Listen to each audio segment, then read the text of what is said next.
1 Jean chapitre 4, versets 12, 13 et le verset 16. Personne n'a jamais vu Dieu. Si nous nous aimons les uns les autres, Dieu demeure en nous et son amour est parfait en nous. Nous connaissons que nous demeurons en lui et qu'il demeure en nous, en ce qu'il nous a donné de son esprit. Et nous avons connu l'amour que Dieu a pour nous et nous y avons cru. Dieu est amour et c'est lui qui demeure dans l'amour, demeure en Dieu et Dieu demeure en lui. Amen. Vous pouvez vous asseoir.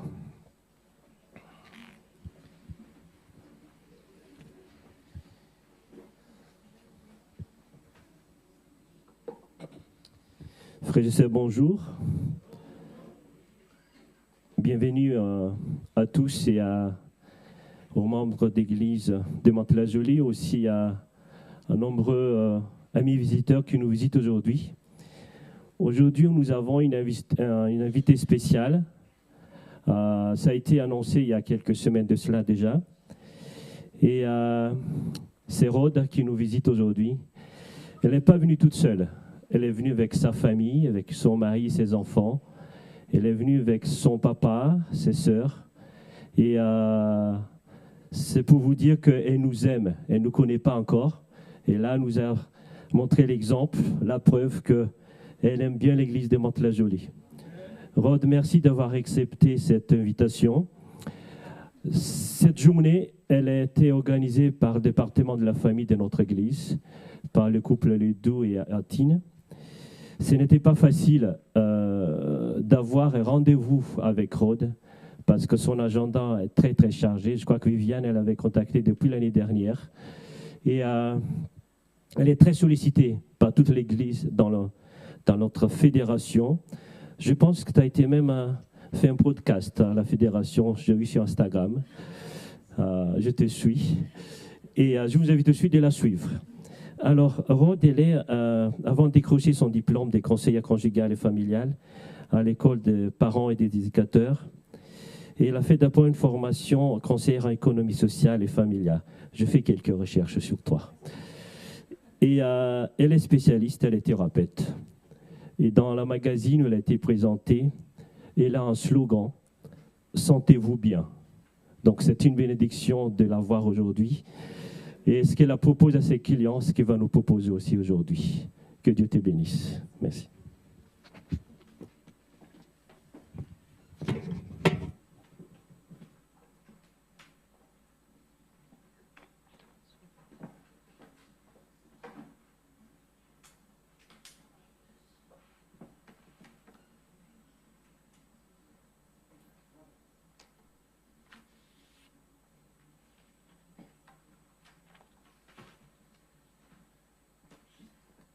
Bonjour à tous, vous m'entendez? Est-ce que c'est ok? Non? Alors, test? Non, c'est bon?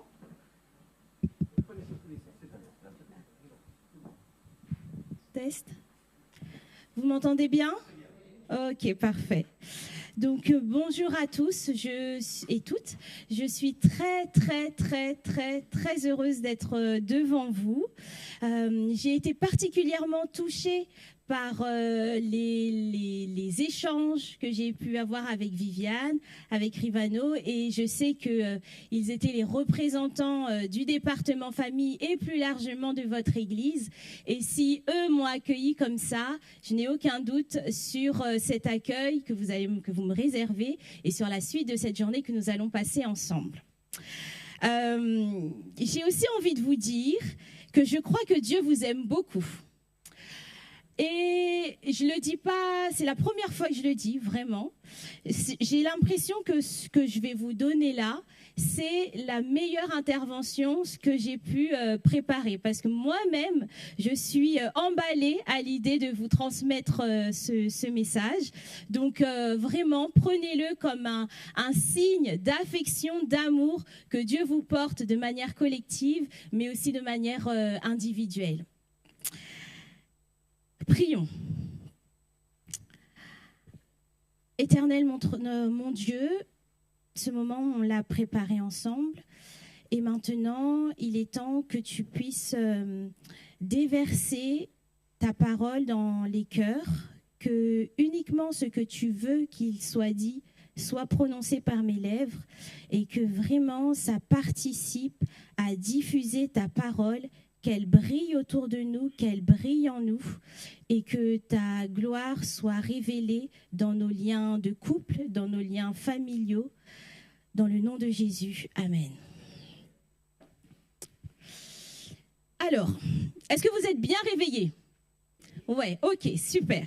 Parce que comme je vous le disais, on va avoir un moment assez dense, assez riche en informations, mais ça va être passionnant. Mais il faut me suivre, d'accord ? Je vous demanderai à chaque fois si vous êtes bien avec moi. La semaine dernière, mon père, qui est juste là ici présent, je peux faire un coucou, voilà, je suis venue avec toute ma famille, prêchait à Bagnolet, notre église. Et il disait que l'amour et la souffrance sont les deux mamelles de notre planète bleue. Tous les jours, on est abreuvé par l'un ou par l'autre, par la souffrance, par l'amour, par l'un plus que l'autre, à chacun de savoir où est-ce qu'il place l'amour et la souffrance sur la balance de sa vie. Mais une chose est sûre, c'est un lot indissociable de la nature humaine. Tout être humain, et je ne pense pas faire d'erreur en disant ça, en faisant une sorte de généralité, mais je pense qu'on peut aisément affirmer que tout être humain a besoin d'amour, veut se sentir aimé et aimer à son tour, donner et recevoir de l'amour. Et ce, quelle que soit sa région du monde, quel que soit son sexe, homme, femme, ou son statut, tous les êtres humains veulent recevoir et donner de l'amour. Et parallèlement à cela, dans des proportions différentes, malheureusement, aucun être humain, et quel que soit son âge, et là je pense peut-être si parmi nous il y a des infirmières qui travaillent ou qui ont travaillé en néonat, des aides-soignants, des médecins, vous voyez que même les enfants qui ont quelques jours, même prématurés, parfois luttent avec une maladie qui les ronge dans leur corps. Donc quel que soit l'âge, on est tous d'une manière ou d'une autre touchés par la souffrance, que ce soit par des catastrophes naturelles, que ce soit par une instabilité politique ou à l'échelle plus individuelle, par des mauvaises nouvelles, par des déceptions, etc. Et je me dis que dans sa grande bonté, sachant et dans son omniscience, sachant les ravages que le péché allait opérer sur la terre, Dieu a prévu des espaces dans lesquels nous pourrions nous abriter, dresser des fortifications face à la souffrance. Et quand je parle d'espace, on peut nommer, quel espace à votre avis ? La famille, le couple, l'église, les cercles d'amis. Voilà, je ne citerai que cela. Et donc, effectivement, ce sont des espaces dans lesquels chacun d'entre nous s'attend à recevoir de l'amour de manière à augmenter les fortifications, notre abri vis-à-vis de l'inévitable souffrance. Et les études ont montré, il y en a pléthore, des études qui vont dans ce sens, la corrélation entre qualité du tissu relationnel d'un individu et sa résilience. Et on voit bien que plus la qualité des liens est solide, forte, que l'être humain peut vraiment se sentir aimé, soutenu, et plus il est en mesure de faire face à la souffrance qui l'atteint. Mais en France, et ça c'est une étude qui est arrivée le 23 janvier 2026 par la Fondation France, le constat est alarmant. Plus d'un tiers des Français, donc 32%, près d'un tiers des Français, 32%, se trouvent aujourd'hui dans une situation d'isolement relationnel. Et 24% des Français se sentent seuls. Quand je parle d'isolement relationnel, c'est le fait d'avoir physiquement des liens familiaux, de voisinage, professionnels très rares. Et quand je parle de solitude, c'est vraiment un sentiment subjectif qui vient marquer un sentiment de solitude. Et même si la personne, elle est entourée, elle peut quand même se sentir seule. Donc, les espaces couple et famille où on s'attend justement à recevoir beaucoup d'amour, eh ben, peuvent se révéler malheureusement source de douleur, source de conflits, source d'épreuves et parfois même de violence. Et là, en tant que professionnel, je saisis toujours mon micro pour rappeler, et particulièrement aussi dans l'Église adventiste, et il y a eu une étude qui est sortie, alors pas sur l'Église adventiste, mais sur l'Église évangélique, qui en fait nous montre que c'est pas parce qu'on appartient à une communauté religieuse, une communauté chrétienne, qu'on est épargné par les phénomènes de violence conjugale ou de violence intrafamiliale. Et à ce stade, j'en profite pour rappeler que la violence physique, la violence verbale, la violence économique, psychologique, sexuelle, administrative ne devrait jamais, jamais, jamais faire partie de l'équation. Elle n'est jamais à tolérer, elle n'est jamais à maquiller, elle est inacceptable, et ce, quelle que soit la fréquence, quelle que soit la forme. Voilà, c'est très important. À chaque fois, je veux quand même faire un petit point là-dessus. Donc aujourd'hui, face à ce constat des Français, face à ce que vous êtes en train de vivre aujourd'hui, quand on parlait d'amour et de souffrance, de cette proportion que vous-même, vous pouvez jauger dans votre vie, je suis venue avec l'intention de soutenir et d'apporter des pistes concrètes pour développer des liens forts. Autrement dit, augmenter ces fortifications. Retenez bien ce mot, il va nous accompagner tout au long de cet échange du matin particulièrement. Augmenter nos fortifications de manière à faire face, à nous protéger le plus possible de la souffrance. Et nous équiper chaque couple, chaque famille pour renforcer ces relations, et ce particulièrement quand une crise survient. Et ce que j'entends par crise, ça veut dire un deuil, une fausse couche par exemple, une perte d'emploi, une maladie qui survient, ou alors des crises plutôt chroniques, dans le sens où il y a des divergences persistantes au sein de la famille ou au sein du couple. Donc tout au long de cette prédication, on va ériger les pylônes de cette fortification, mais en passant bien évidemment par une base que nous allons voir très, très rapidement. Est-ce que vous êtes avec moi? C'est bon? Vous me suivez? Super. Alors, posons-le en postulat de départ, en préambule. Le couple, c'est difficile. Disons-le, être en couple, c'est difficile. Je ne sais pas si ça soulage quelqu'un, mais en tout cas, je veux le dire. Pourquoi? Parce que le couple requiert de manière intrinsèque, mais également de manière continuelle, une exigence certaine. Une exigence en raison de l'engagement qu'il faut renouveler chaque jour, en raison des consensus à trouver, de la maîtrise de soi, quand une situation nous agace et devient récurrente, le choix de nos mots, de la recherche d'harmonie dans nos désirs, et également dans l'organisation du quotidien, pour ne citer que ça. Donc un couple, c'est exigeant. Et je me faisais la réflexion, quand on est parent, on a des enfants, c'est exigeant de les éduquer, c'est exigeant de les réveiller à l'heure, de les habiller, de leur donner une éducation, de les emmener à l'école, de les ouvrir à la culture, c'est exigeant. Mais au bout d'un moment, ils grandissent, ils sont autonomes, et là, on peut se reposer. Mais quand on est en couple et qu'on fait le choix de s'engager jusqu'à ce que la mort nous sépare, eh ben, on n'a pas de répit. C'est jusqu'à ce que la mort nous sépare. Donc, il y a une exigence, il y a une exigence qui est continuellement à mettre en œuvre. Donc oui, on va se le dire, le couple, être en couple, c'est difficile.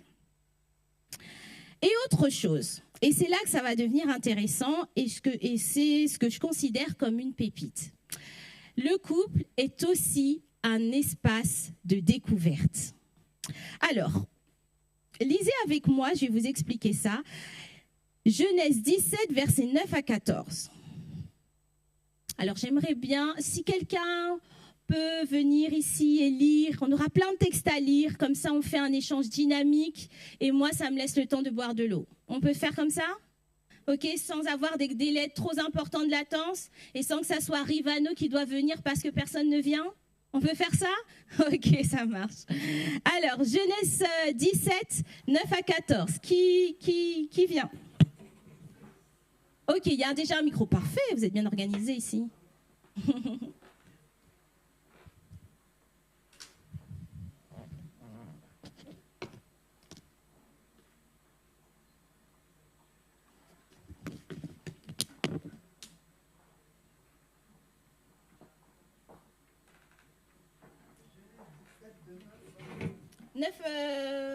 Pardon, 9 à 11, pardon. 9 à 11.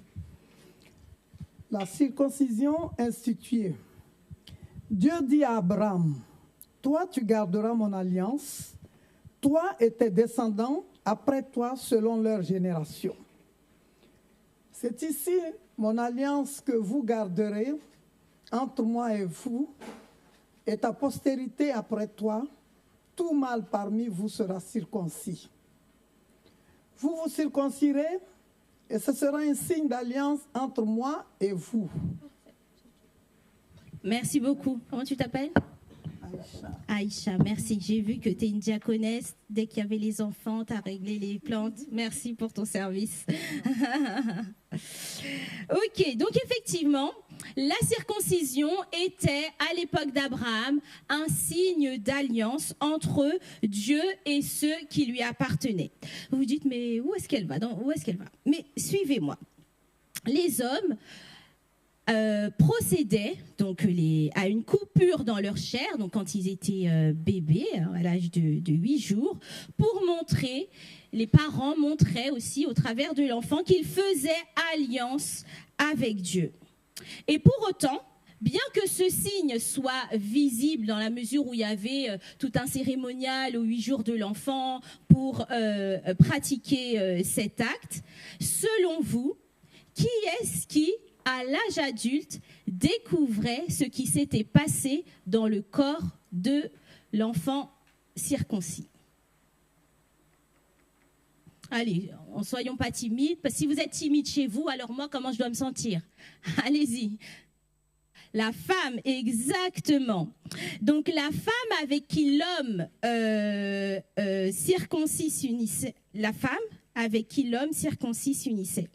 Donc, en plus de Dieu, et ça c'est vraiment précieux je trouve, en plus de Dieu, seule sa femme qui intégrait son intimité pouvait constater dans l'alliance dans sa chair que l'homme avait établie avec Dieu.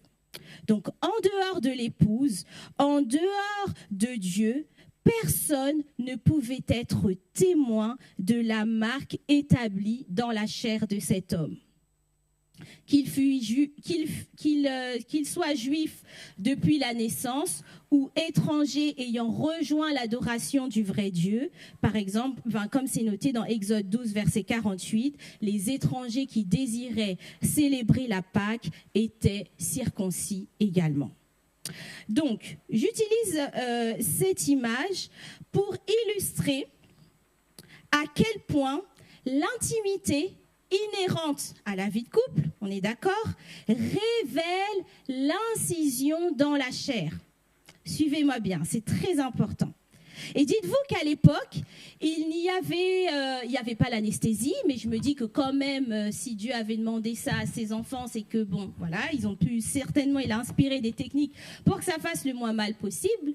Mais quand même, je ne suis pas un homme, et donc on peut s'imaginer à quel point ça pouvait quand même être assez douloureux.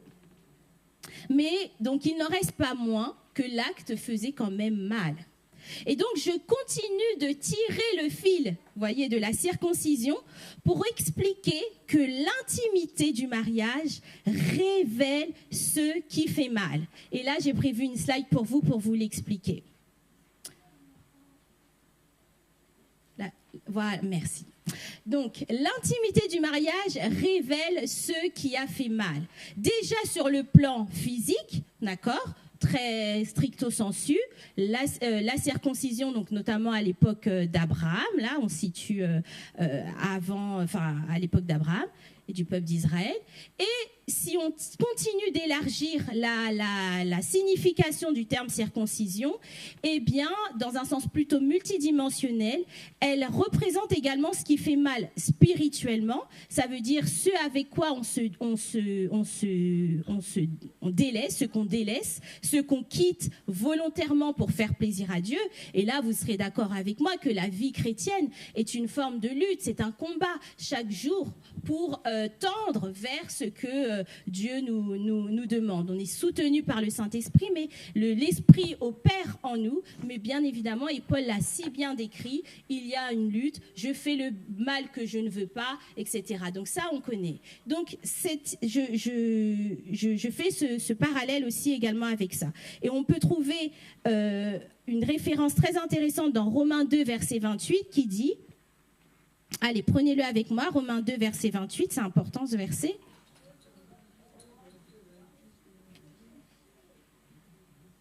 Romains 2, verset 28.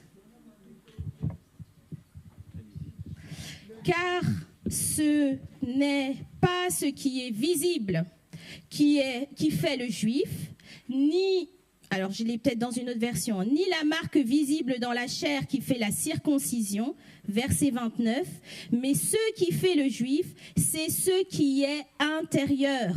Et la vraie circoncision est celle de l'esprit, est celle que l'esprit opère dans le cœur et non celle que l'on pratique en obéissant à la lettre de la loi. Donc vous voyez, si on élargit la circoncision sur un aspect spirituel, c'est tout ce travail qui est demandé à celui qui fait alliance avec Dieu, de se repentir, de quitter des mauvaises habitudes pour tendre vers la stature parfaite du Christ.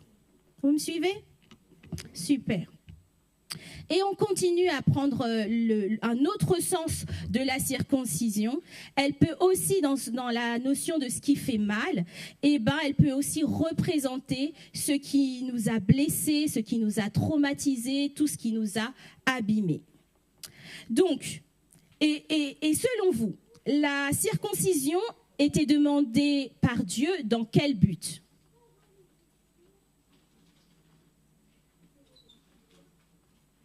Oui, vas-y. Oui. Dans quel but ?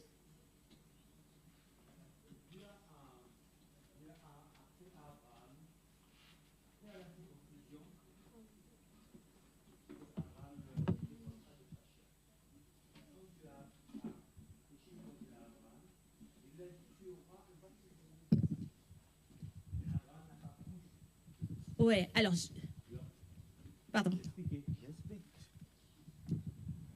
Alors, Abraham et sa femme n'ont pas cru Sarah a ri en disant, à mon âge, vais-je avoir des désirs ? Et ils ont rajouté un expédient dans la parole de Dieu. Sarah lui a dit, va vers Agar.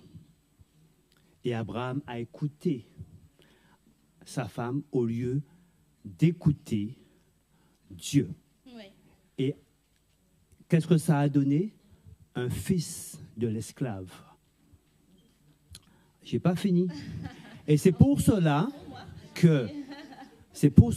qu'après qu'il a eu le fils de la promesse, Dieu lui dit, tu vas couper un bout de ton pénis pour que tu saches que tu ne dois pas dépendre de ta chair pour faire la volonté de Dieu. Et c'est pour cela que Dieu a institué la circoncision. On ne doit pas dépendre de notre chair.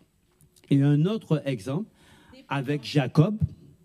Jacob, Dieu l'a déhanché sa hanche pour lui montrer que tu ne dois pas dépendre de ta chair aussi parce que tu as soudoyé ton père et ton frère.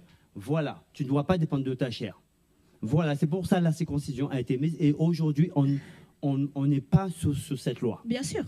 Bien sûr, bien sûr, bien sûr. On est tous chrétiens, on a reconnu le ministère du Christ, bien sûr. Là, l'idée, c'est une notion de, tu disais, dépendre, effectivement. Alors, un autre mot que j'ai entendu, c'est pour faire alliance. Alliance, et ça a été lu dans le texte de Genèse. Donc, la circoncision était demandée par Dieu dans le but de former une véritable alliance, qu'il y ait un lien d'appartenance entre Dieu et son peuple. Et si on continue de tirer le fil pour rejoindre notre réalité à nous, cette circoncision, elle se révèle aussi dans la relation entre époux, comme le fait de se dévoiler pleinement, de se laisser voir tel que l'on est, sans masque ni protection. Donc, je résume ce premier point en disant que ce qui est coupé, ce qui est blessé, les partenaires ne le savent pas avant de s'unir durablement. Et c'est pour ça que le couple constitue un lieu de découverte. Et ça, tout comme la femme découvrait son mari au moment de leur première intimité. Et là, je me place au moment, à l'époque du peuple d'Israël. Donc, vraiment, j'insiste que le mariage, c'est un lieu de découverte. Et c'est pour ça que c'est difficile, parce que c'est un lieu de découverte où on se découvre soi, on découvre l'autre également, avec tout ce qui a été blessé sur le plan psychologique, sur le plan spirituel, etc. Toutes ces luttes. Et également, on se découvre nous, le nous que nous essayons de former ensemble. Et donc, dans Genèse 2, 24, il dit « C'est pourquoi l'homme quittera son père et sa mère et s'attachera à sa femme et ils deviendront une seule chair. » Eh bien, l'idée, c'est de se dire que l'homme et la femme quittent un endroit connu, une cellule familiale déjà dans laquelle ils ont évolué, pour en créer une nouvelle, une nouvelle à découvrir, et leurs enfants feront de même. Donc, par exemple, il y a mon père et il y a ma sœur. En octobre 2012, j'ai quitté mon foyer familial pour en créer une nouvelle avec mon conjoint qui est présent, et mes 3 enfants, quand ils le pourront, créeront leur propre espace de découverte. Et en parlant de découverte, cet après-midi, je vous fais un petit teasing pour cet après-midi en ce qui concerne l'atelier, on fera un travail sur ce que j'ai découvert dans le cadre du mariage. Alors bien sûr, il y aura des règles, l'idée c'est pas de se dévoiler personnellement, mais le but de ces échanges qui auront lieu entre hommes et entre femmes sera d'échanger, de nous enrichir, et également pour les personnes qui ne sont pas encore mariées, qui se projettent dans le mariage, qui y aspirent, de pouvoir tirer des tips, des conseils sur ce qui peut constituer cet espace de découverte. J'enchaîne avec la suite qui vient dire que dans ce contexte de découverte, les conjoints sont donc appelés à grandir mutuellement dans ce qui a fait mal. Et parce que justement c'est un lieu de découverte où on découvre des choses difficiles sur soi, sur l'autre, et dans ce nous qu'on essaye d'articuler, alors le mariage, la famille est un parfait espace de sanctification. Et là, on reprend le texte que Rivano nous a lu. 1 Jean 4, versets 12 à 16. Qui veut bien le lire ? Comme ça, moi, je bois de l'eau. 1 Jean 4, 12, 13 et 16, pardon. 1 Jean 4, 12. J'ai fait passer. 1 Jean 4, combien ? 12. 12. 1 Jean 4, 12 nous dit... Le micro, là. Ah. Personne n'a jamais vu Dieu. Si nous nous aimons les uns les autres, Dieu demeure en nous et son amour est parfait en nous. Nous connaissons que nous demeurons en lui et qu'il demeure en nous, en ce qu'il nous a donné de son esprit. Je continue. Verset 16. Le verset 16 nous dit, jusqu'à 16. Oui, verset 16. Voilà. Et nous avons vu et nous attestons que le Père a envoyé le Fils comme sauveur du monde. Celui qui confessera que Jésus est le Fils de Dieu, Dieu demeure en lui et lui en Dieu. Et nous avons connu l'amour que Dieu a pour nous et nous y avons cru. Dieu est amour et celui qui demeure dans l'amour demeure en Dieu et Dieu demeure en lui. Amen. Amen. Donc, merci ma sœur. Quelqu'un a-t-il déjà vu Dieu? Levez la main si ça vous est déjà arrivé. Avez-vous déjà vu Dieu? Mon fils, t'as déjà vu Dieu? Ok. Quelqu'un a-t-il déjà vu Dieu? Ok, je ne vois aucune main levée. Ce texte révèle que Dieu est rendu visible dans l'amour. Le verset 16b dit « Dieu est amour ». Donc, suivez mon raisonnement. Dieu est amour. Là, sur la slide suivante, on va voir ce qui se passe. Dieu égale amour. On est d'accord. C'est ce que le verset 16b dit. Dieu est amour. Maintenant, si on ressent de l'amour, dans la mesure où Dieu est amour, ressentir de l'amour, c'est comme si on disait, c'est ressentir Dieu. Suivez mon raisonnement.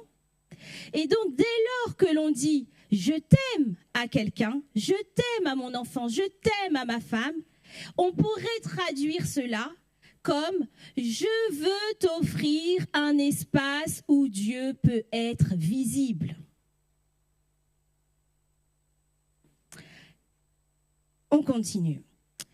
Du coup, à la lumière de cet éclairage, comment voyez-vous votre vie de famille?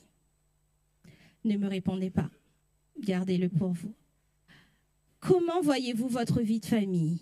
Comment voyez-vous votre vie de couple? Est-ce un espace où Dieu est rendu visible? Autrement dit, le texte de 1 Jean 4, verset 12 pourrait dire ceci: « Je n'ai jamais vu Dieu. Et au travers de ma vie de famille, au travers de ma vie de couple, nous nous aimons les uns les autres, Dieu vit en nous et son amour est parfait en nous, donc je vois Dieu concrètement dans mes liens intimes. » En réalité, ce texte, il vient directement interroger mon comportement de ce matin, mon comportement d'hier soir, ou l'attitude que j'ai eue envers mes proches durant la semaine. Si je dis que j'aime quelqu'un, est-ce que ce que je fais vivre à la personne révèle Dieu? Il y a marqué dans le verset 16, « Et nous avons connu l'amour que Dieu a pour nous et nous y avons cru. Dieu est amour et celui qui demeure dans l'amour demeure en Dieu et Dieu demeure en lui. D'où ce lien, je rends Dieu visible dans l'amour que je porte à ma femme, à mon conjoint, à mes enfants. » Donc, je vous invite vraiment à voir le couple, à voir la famille comme des occasions quotidiennes ou comme des espaces où des occasions quotidiennes me sont données pour être auprès de ma femme, auprès de mon mari, auprès de mes enfants, une représentation visible de Dieu. La famille, le couple sont des espaces de progression et c'est pour ça que je vous disais que c'est un espace de sanctification. Moi, je vois, en tout cas, je me dis, le but de Dieu, c'est que tout homme soit sauvé et parvienne à la connaissance de la vérité, de Jésus-Christ, son Fils. Donc, l'espace de la famille est un espace supplémentaire donné pour que, justement, on puisse connaître cette vérité, connaître Jésus-Christ. Et donc, c'est dans notre responsabilité de pouvoir, dès lors que l'on dit « je t'aime » à quelqu'un, rendre Dieu visible. La famille et le couple sont des espaces dans ce qui est circoncis, de progression, dans ce qui est circoncis, dans ce qui me fait mal, pour devenir saint et imitateur de Dieu. Je redis la phrase, elle est vraiment très importante. La famille, le couple sont des espaces de progression face à ce qui est circoncis. Rappelez-vous, ce qui a fait mal physiquement. Alors, si on n'est plus dans le cadre de la circoncision, donc physiquement, mais en genre traumatisme, mais également ce qui fait mal sur le plan spirituel, dans cette lutte, mais aussi sur le plan psychologique. Pour devenir saint et imitateur de Dieu. Pour moi, il n'y a qu'un seul but à la famille. Si on est sur le prisme de l'angle spirituel, de l'angle de sauvetage de l'humanité, le but de la famille et du couple, il n'a que ce moyen, c'est de devenir saint et imitateur de Dieu. Je ne sais pas si j'ai fourché à la fin, vous pouvez me le dire. Donc, ma proposition de ce matin est de considérer la manière dont j'investis la relation. Ça vient vraiment interroger nos responsabilités personnelles. Est-ce qu'à chaque fois que je dis « je t'aime » à quelqu'un, je participe réellement à rendre Dieu visible? Et si on interrogeait votre femme, votre mari, votre frère, votre sœur, est-ce qu'il dirait « c'est vrai, je n'ai jamais vu Dieu, mais dans ce que je vis avec un tel, dans ma famille, dans mon couple, je vois Dieu tous les jours. » Lorsque nous nous aimons, disait Paul Coelho, un romancier brésilien, lorsque nous nous aimons, nous nous efforçons toujours de devenir meilleurs que nous le sommes. Lorsque nous nous aimons, nous nous efforçons toujours de devenir meilleurs que nous le sommes.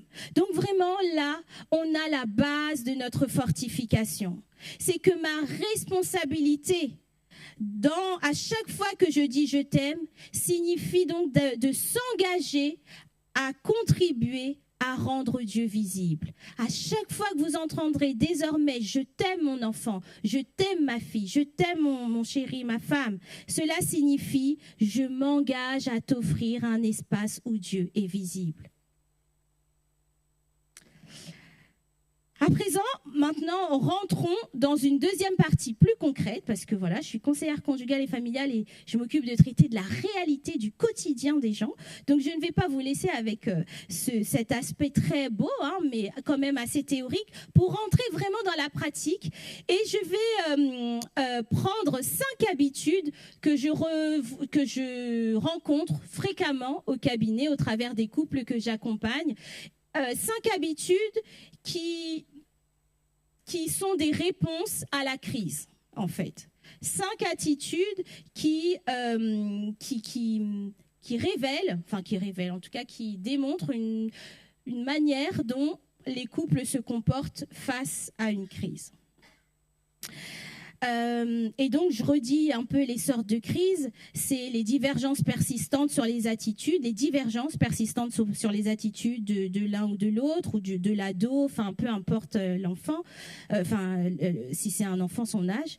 Le manque de spiritualité partagée, des difficultés de communication, la différence de langage de l'amour, les différences de langage de l'amour, un désaccord dans l'organisation, un changement de vie, naissance, perte d'emploi, fausse couche, une perte brutale. Donc tout ça, ce sont des occasions qui peuvent donner lieu à des crises. Alors recule, tu vas un peu trop vite. On est sur... Voilà, donc...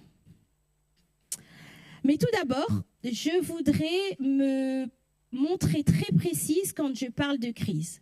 Et là, merci, c'est exactement ça, c'est l'image que je vais vous montrer. En fait, pour ça, je vais m'appuyer sur ce qu'on appelle la mécanique du conflit. Je ne vais pas m'étendre trop longtemps, mais je voudrais vraiment qu'il n'y ait pas d'amalgame, parce que je ne connais pas vos situations, et je ne voudrais pas que ce que je vais dire là au travers des habitudes soit appliqué dans une situation de crise qui n'est pas, où ce que je vais vous dire ne s'applique pas en fait, ne peut pas s'appliquer. Dans le sens où, il y a, c'est un Autrichien qui s'appelle Friedrich Gals qui a, schématisé l'escalade du conflit. D'accord ?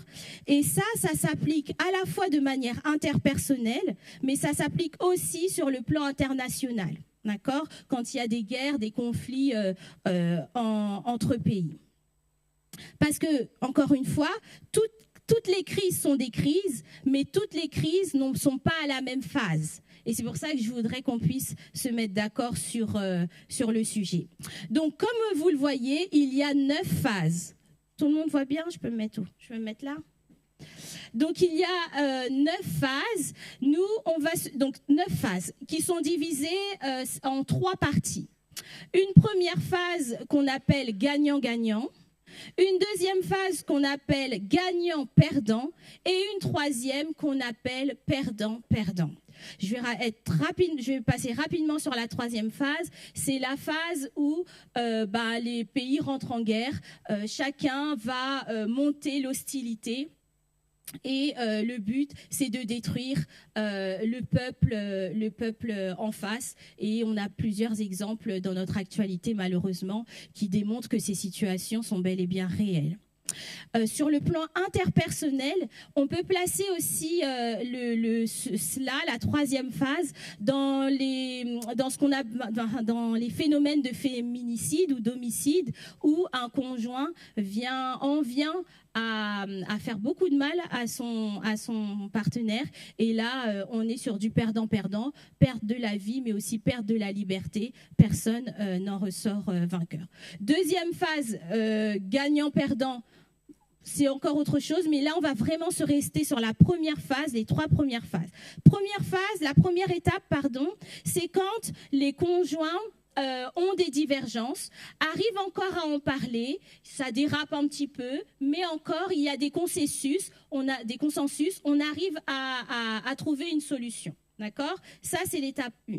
Ensuite, l'étape 2, c'est quand les conjoints vont passer à ce qu'on appelle, je ne sais pas si vous connaissez les 4 cavaliers de l'Apocalypse de Gottman, où en fait, ils vont, en plus de leur argument, déjà, ils vont être plus rigides dans la façon d'imposer ou de faire en sorte que le conflit trouve une solution. Et donc là, il y a une lutte de pouvoir qui commence. Les partenaires sont dans une forme d'opposition. Et c'est souvent à ce moment-là, moi, que j'ai les couples au cabinet. Et il y a des petites attaques comme ça, en passant par le sarcasme, par l'ironie, pour faire montrer qu'on n'est pas content. Et puis, on est dans la troisième phase. Là, c'est quand les conjoints, vraiment, au niveau de l'attitude, du comportement, se jettent des regards, sont dans une forme d'hostilité, mais par le comportement. Et là, vraiment, on voit que le conflit est passé à un autre niveau. Mais ce qui est très, très, très, très, très, très, très important de noter, c'est que dans la première phase, l'objet du conflit reste un objet, quoi. Ça reste un sujet. Alors que dans la phase 2, l'objet du conflit, il est plutôt relationnel. Ça touche à la relation. Vous voyez ? Et c'est là, ça demande des mois et des mois d'accompagnement pour revenir à quelque chose de plus sain. Donc là, ce qui va se dérouler tout de suite après, on se situe bien dans la partie 1 des 3 phases pour bien appliquer ce que je vais, c'est quoi le terme ? Bien placer, voilà ce que je vais vous dire dans la zone 1. Et là, maintenant, on va se baser sur la Bible. Et je vais vous demander de me dire quel est le couple qui vous inspire le plus dans la Bible. Quel est le couple pour vous qui constitue un modèle? Et vous pouvez vous dire, ah ouais, eux, ils se sont bien sortis. Et même si le couple est difficile, je trouve qu'on peut s'inspirer d'eux. Vous diriez qui?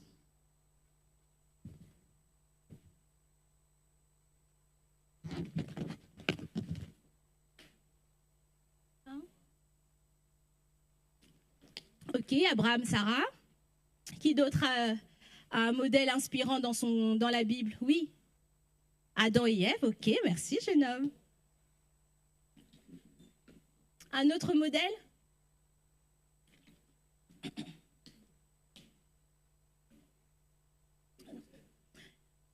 Marie et Joseph? Ok.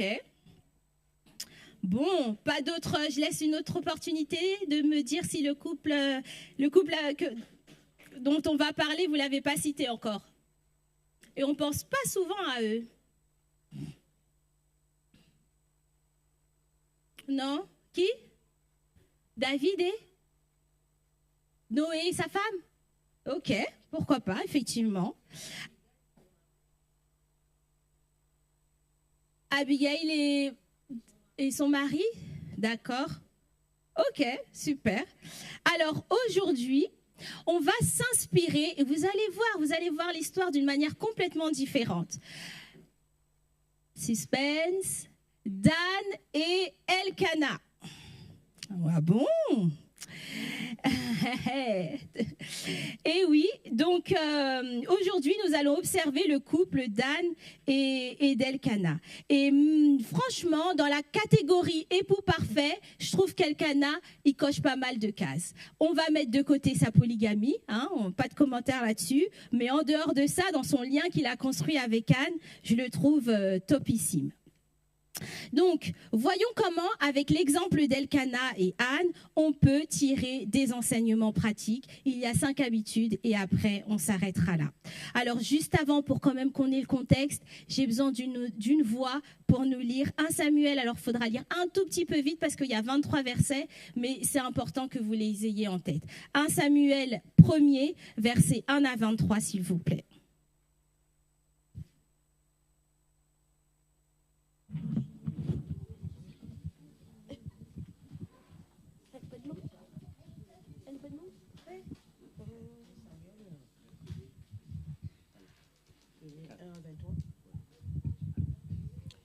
Il y avait un homme de Ramathaïm, Tsophim, de la montagne d'Éphraïm, nommé Elkana, fils de Joram, fils d'Élihu, fils de Tohu, fils de Tchouf, d'Éphrasien. Il avait 2 femmes, dont l'une s'appelait Anne et l'autre Pénina. Pénina avait des enfants, mais Anne n'en avait point. Chaque année, cet homme montait de sa ville à Silo pour se prosterner devant l'Éternel des armées et pour lui offrir des sacrifices. Là se trouvaient les 2 fils d'Élie, Ophni et Phiné, sacrificateurs de l'Éternel. Le jour où Elkana offrait son sacrifice, il donnait des portions à Pénina, sa femme, et à tous les fils et à toutes les filles qu'il avait d'elle. Mais il donnait à Anne une portion double, car il aimait Anne, que l'Éternel avait rendue stérile. Sa rivière lui prodiguait les mortifications pour la porter à s'irriter de ce que l'Éternel l'avait rendue stérile. Et toutes les années, il en était ainsi. Chaque fois qu'Anne montait à la maison de l'Éternel, Pénina la mortifiait de la même manière. Alors elle pleurait et ne mangeait point. Elkana, son mari, lui disait, « Anne, pourquoi pleures-tu et ne manges-tu pas?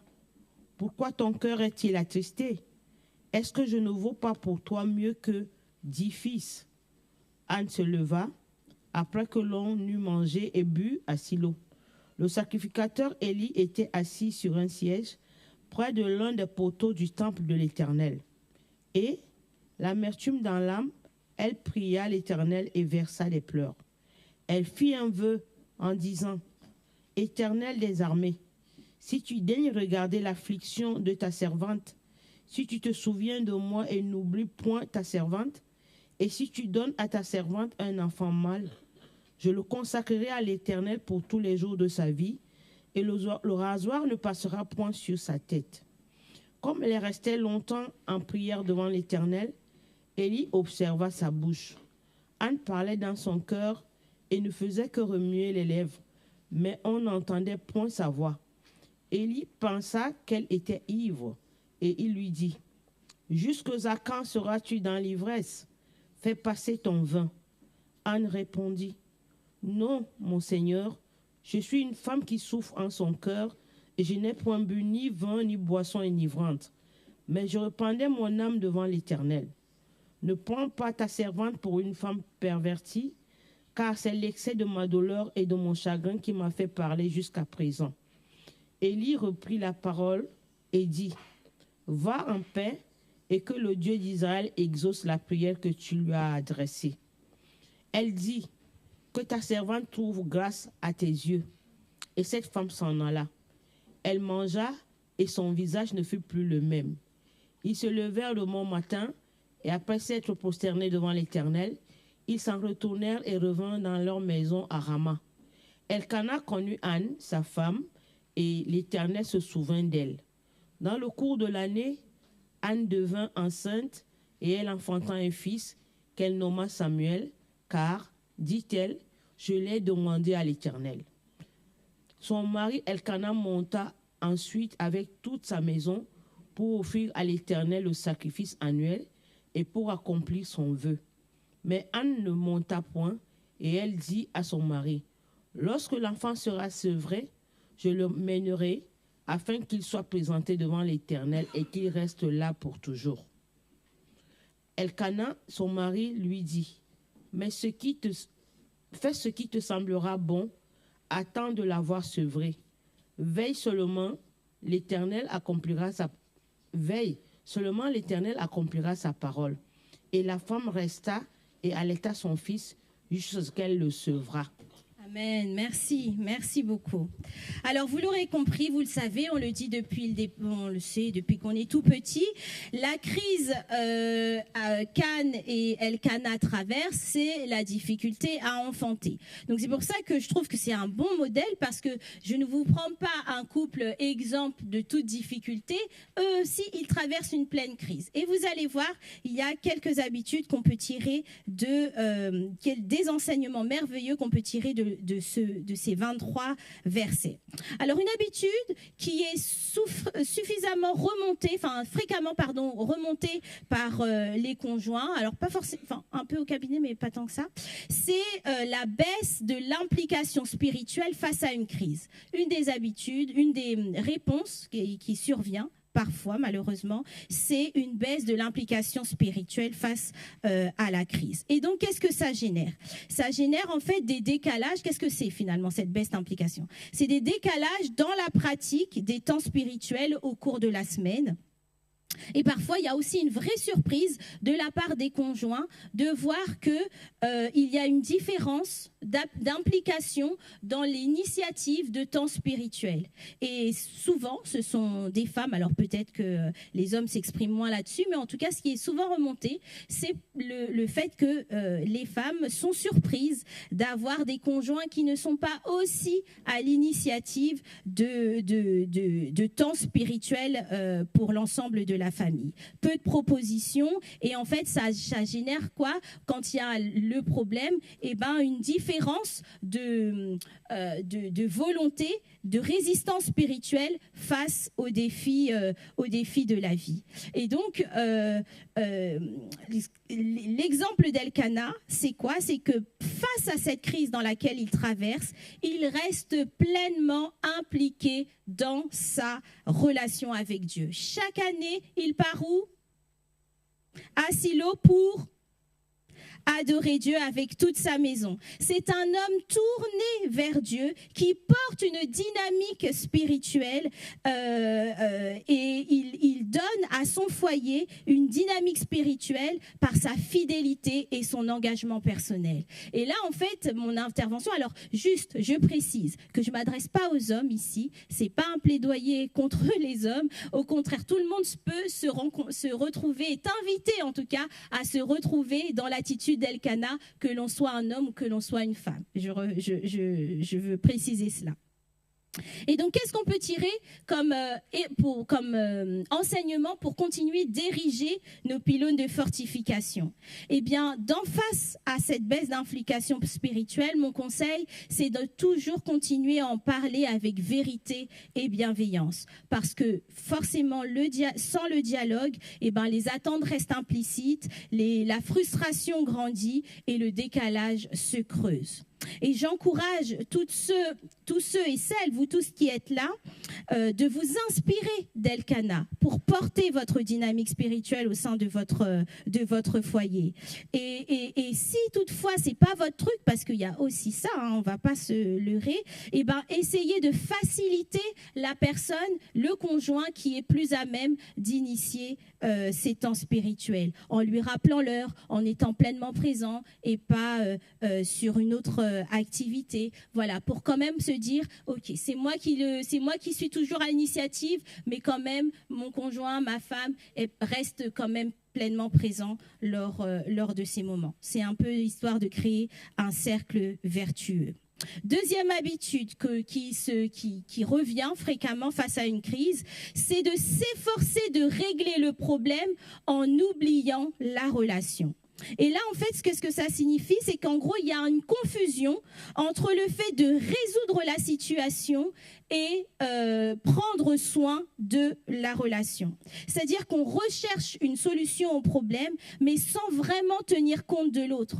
Et là, ce qui se passe avec Elkana, au verset 7, il y a marqué « Et toutes les années, il était ainsi. Chaque fois qu'Anne montait à la maison de l'Éternel, Pénina la mortifiait de la même manière. Alors elle pleurait et ne mangeait point. » Et qu'est-ce qui se passe par la suite?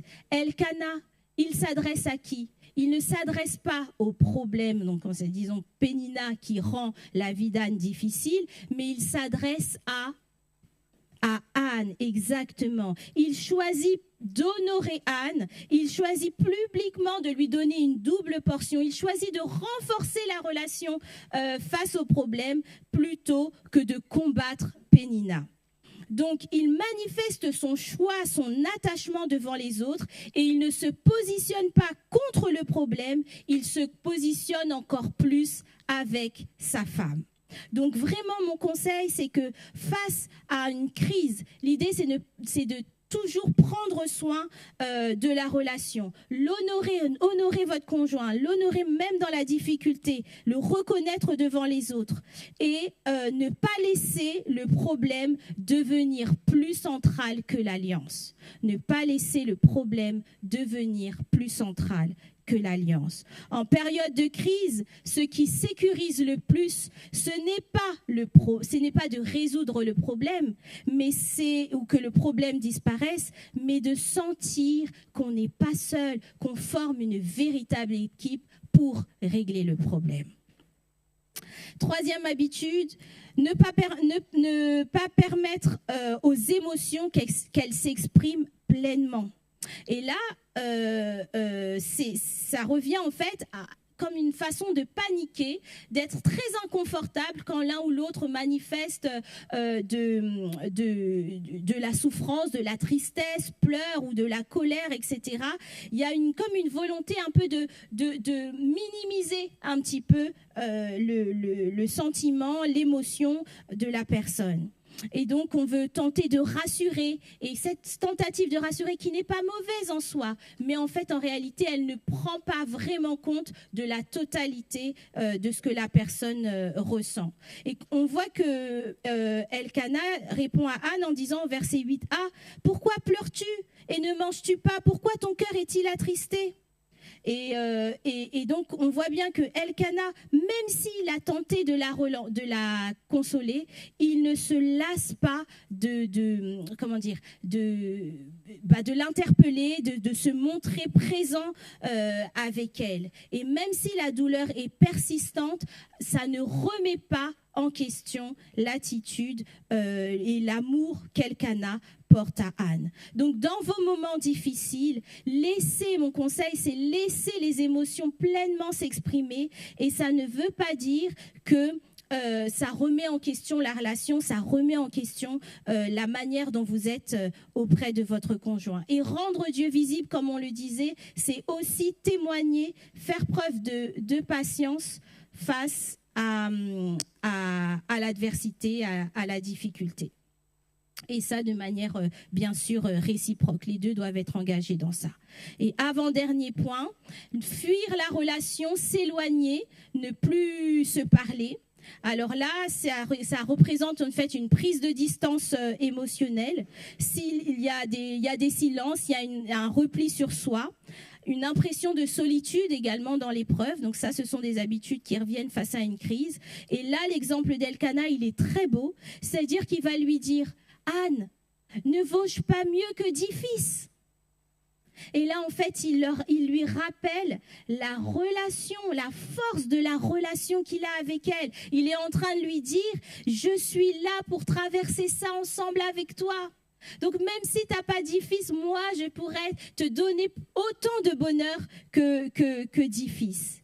Donc toujours, mon conseil, entretenir mutuellement autant que possible la qualité de la relation.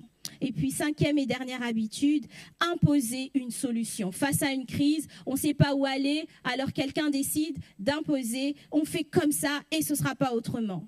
Et donc là, comme on l'a vu dans l'image tout à l'heure, il y a une escalade de pouvoir, chacun se rigidifie sur son positionnement et les couples ont du mal à trouver un consensus. Et bien, qu'est-ce qu'il fait Elkana ? Verset 23, et ça, je trouve ça merveilleux. Quand Anne choisit de ne pas monter à Silo, il lui dit « Fais ce qui te semble bon ». Donc là, il ne s'oppose pas à Anne. Au contraire, il fait preuve de considération, il fait preuve d'engagement, de valorisation, de confiance dans le choix et dans le projet d'Anne. Et il démontre sa responsabilité d'homme du foyer. Et là, je touche à un sujet un peu sensible de la question de la soumission qui revient souvent dans notre communauté, des débats. Là, il montre son rôle d'homme, il montre sa responsabilité et son leadership dans son foyer en ayant la capacité de la partager avec sa femme. Fais ce qui te semble bon. Donc, toujours mon conseil, rechercher une entente gagnant-gagnant. Voilà un peu, j'ai un peu accéléré parce que le temps est long, mais c'est fini. On arrive à la conclusion. Et en fait, à travers cette prêche, et c'est pour ça que j'ai ramené cette poupée russe. Alors, Matryoshka. Alors, comment je peux faire ? Alors, je vais essayer de garder. Donc, ce que je vous ai parlé au début, c'est que le couple, la famille, c'est un espace difficile. C'est un espace également de... Qu'est-ce que je vous ai dit ? Un espace de... Le premier mot ? Un espace de découverte. C'est un espace de découverte. Et dans cet espace de découverte qui demande de l'exigence, c'est aussi un espace de sanctification. Un espace de sanctification face à ce qui est circoncis. Et dans cet espace de sanctification, mon travail, c'est de rendre Dieu visible. Ma responsabilité, c'est de rendre Dieu visible. Et alors que je rends Dieu visible dans mon quotidien, eh ben, je travaille à minima face à une crise, ces 5 habitudes que je viens de donner. Donc, c'est pour montrer que c'est un travail continu, un travail, en chaîne qui permet d'aboutir à des couples et des familles qui rayonnent et qui rayonnent le bonheur. Et donc, à travers cette prêche, j'ai tenté de définir ce « je t'aime » que vous vous êtes dit il y a 10 ans, que vous vous êtes dit il y a 3 semaines, ou hier, ou ce matin, en rappelant qu'à chaque fois que vous dites « je t'aime », vous vous engagez à offrir à l'autre un espace où Dieu est visible. Devenez donc les imitateurs de Dieu, comme des enfants bien-aimés, et marchez dans l'amour, comme à l'exemple du Christ. Voilà ma prière pour vous.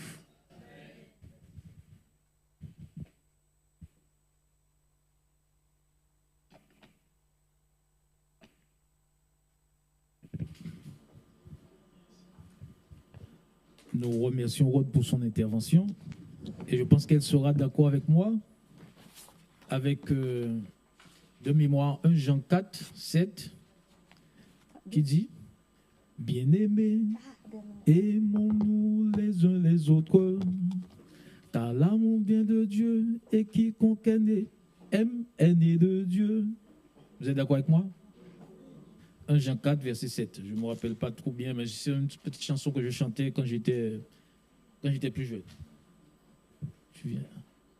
Si quelqu'un peut remplacer Aaron au niveau de... Parce qu'il va nous jouer, il va nous accompagner plutôt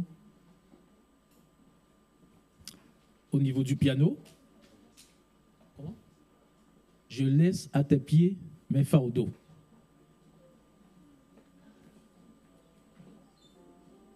Donc, laissons tous nos soucis, toute notre problématique entre les mains de Jésus.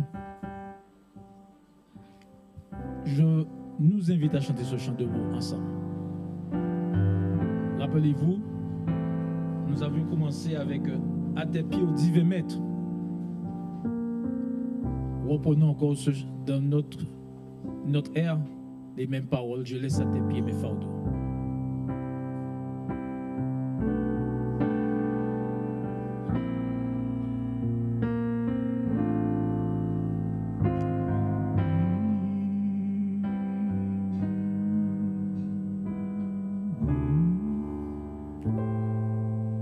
Je laisse à tes pieds mes fardeaux.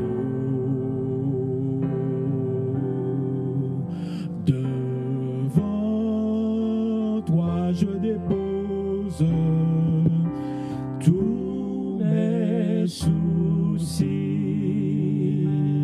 Et chaque fois que je ne sais pas me diriger, j'abandonne à tes pieds mes fardeaux. Encore une fois, je laisse à tes pieds mes fardeaux. Devant toi je dépose tous mes soucis. Et chaque fois que je ne sais pas me diriger, j'abandonne à tes pieds mes fardeaux.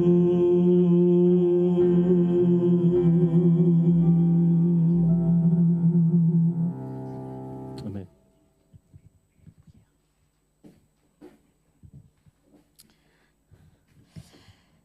Dieu Tout-Puissant, comme nous l'avons dit, nous laissons à tes pieds nos fardeaux. Tu sais toi-même ce qui se passe dans les cœurs de chacun. Tu sais actuellement, samedi 21 février, 13h moins le quart, quel est le niveau de souffrance et quelle est la dose d'amour qui remplit les cœurs en cette minute même. Et je prie, Seigneur, pour que tu puisses vraiment, par ta toute-puissance, la puissance de ton Saint-Esprit, parler au cœur de chacun et qu'il puisse justement réfléchir sur les choses, réfléchir au comportement, réfléchir à ce que ton esprit va leur conseiller pour justement, te laisser plus de place et faire en sorte que le bonheur soit présent dans leur vie de tous les jours. Je prie, Seigneur, et nous t'invoquons pour que chaque foyer, chaque couple qui rencontre actuellement une crise soit visité par toi et que chacun, à partir de ce que nous avons étudié ce matin, puisse avoir la force de s'engager à te rendre visible dans leur espace conjugal et leur espace familial. Je prie vraiment, Seigneur, pour qu'il y ait une différence dans nos foyers et qu'en nous aimant les uns les autres, on reconnaisse que tu es Dieu et que Jésus-Christ est Seigneur. Je prie, Seigneur, pour que ton esprit continue de nous guider tout au long de cette journée et que nous repartions d'ici avec la satisfaction d'avoir été touchés par toi. Qu'il en soit ainsi dans le nom puissant de notre Sauveur Jésus-Christ. Amen. Que cette prière, ces paroles, ce message que nous venons d'entendre soit accompagné par la grâce de Dieu.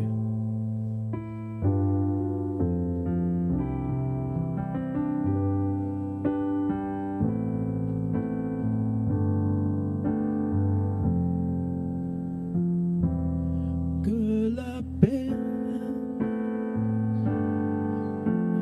du Seigneur soit déposée sur nous, sur nos cœurs, et que ta lumière vienne éclairer nos vies par le nom de Jésus-Christ.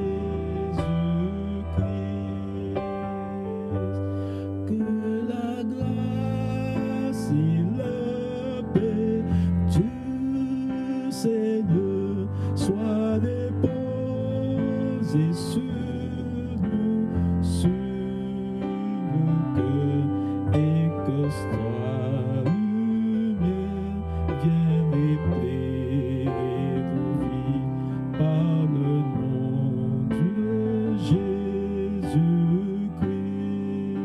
Par le nom de Jésus-Christ.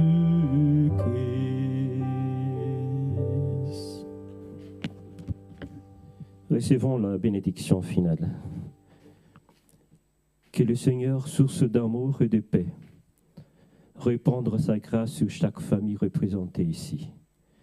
Qu'il fortifie les liens entre parents et enfants, qu'il guérisse les blessures et qu'il fasse régner la compréhension et la tendresse dans chaque foyer.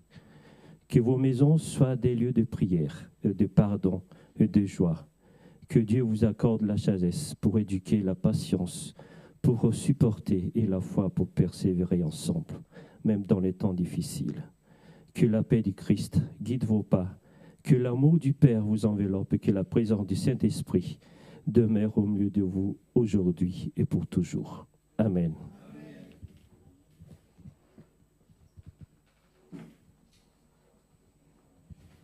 Juste avant la sortie, nous avons le service du diaconat qui nous attend à la sortie et qui souhaiterait remettre à tout un chacun un livre en souvenir de ce moment. Que Dieu nous bénisse abondamment et n'oublions pas surtout notre rendez-vous de cet après-midi.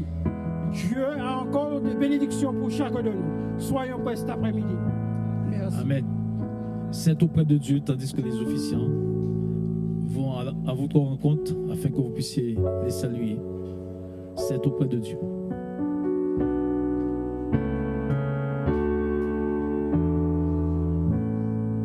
C'est auprès de Dieu que je veux me tenir, l'amour qu'il a donné. C'est auprès de Dieu que je veux me retrouver.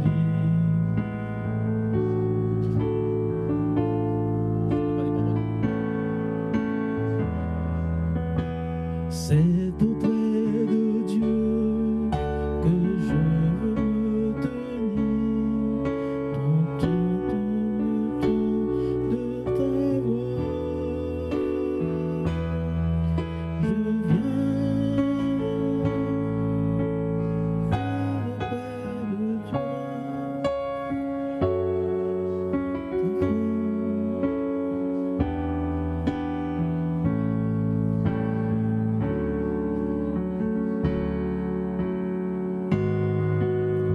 J'aime ça, ça va dire. On va reprendre.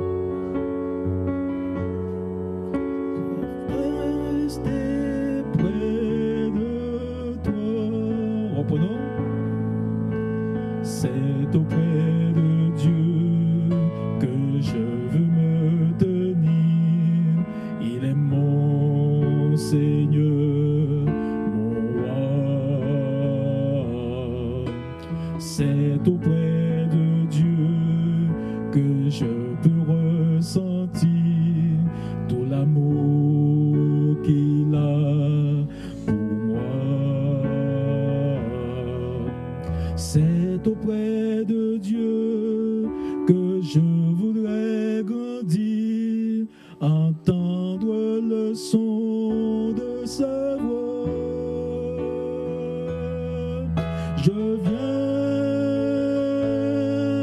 Je viens devant le trône, par ta grâce je me tiens, en ta présence je lève les yeux vers le lieu saint pour contempler ta face. Je veux rester près de toi. Je veux rester